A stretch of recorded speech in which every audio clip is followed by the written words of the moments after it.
Afghanistan, the intelligence community's annual report this year said, and I'm quoting, the Afghan government will struggle to hold the Taliban at bay if the coalition withdraws its support.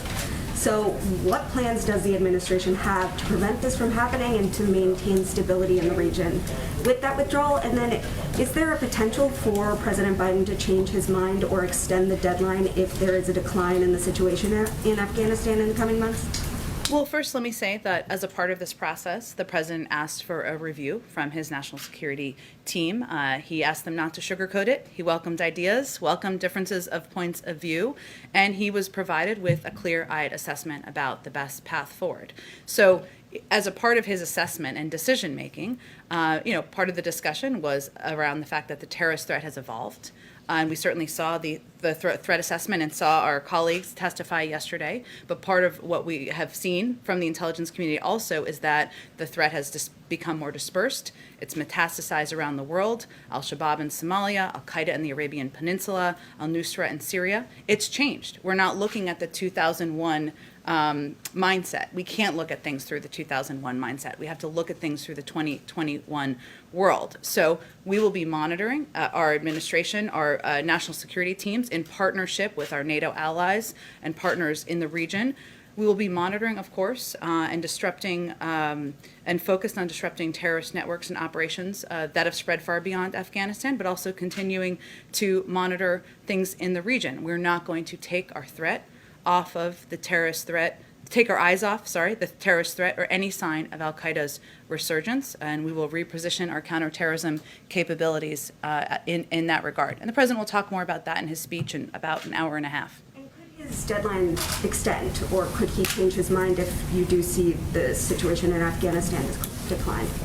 Well, I will say that the president made this decision after close consultations and close discussion with and taking into account all of the difficult decisions, all of the difficult factors, I should say, around that decision. So, no, he remains committed to the timeline that he intends to set out in this speech. And then one more quick one on immigration. Vice President Harris just said that her first trip abroad, and it looks like it's going to be to Mexico and Guatemala, but she suggested she won't be visiting the border. And so I'm wondering, first off, if the president is considering a trip to the border, and second, why it's not important for one of, the president's main sort of people that he's tasked with dealing with this to visit the border. Well, what the president's asked the vice president to do is run point on the Northern Triangle and be a high-level conduit in having discussions with leaders in the region. That's exactly what she is doing and will do when she goes and visits countries in the region. And obviously she's had discussions that have been read out as well with some leaders in the region.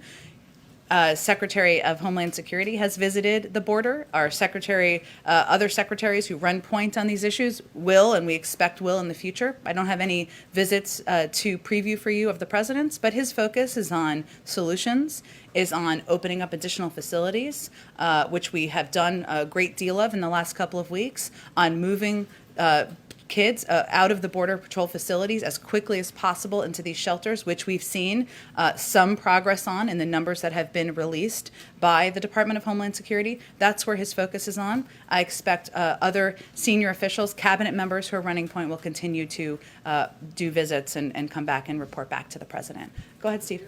Was there a unanimous view among the president's national security advisors that now is the time to leave Afghanistan?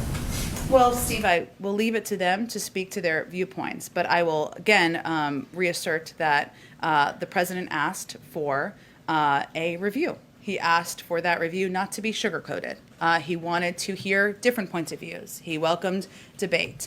And ultimately, he made the decision that because the terrorist threat has evolved, because we have done exactly what we said we would do when we went to Afghanistan to deliver justice to those who attacked us on September 11th, because he believes that the more that more time would not result in a military solution, that now is the time to leave.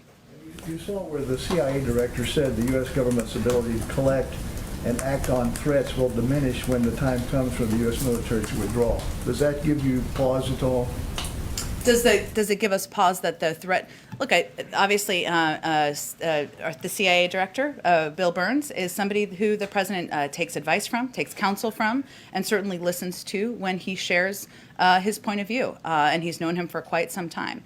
But I will again reiterate that he would say, and many of our intelligence officials have said publicly and in these hearings, that the threats have evolved, that we need to approach how we look at counterterrorism through the prism of what the threats are in 2021. And even if you look at al-Qaeda, it is not being harbored in a safe haven in Afghanistan how it was 20 years ago. We have to have resources, we have to have assets to address the threat where we see it growing. And that is in places like Northern Africa, in the Arabian Peninsula. And even if you just look at the counterterrorism component of it, we need to make decisions through the 2021 prism.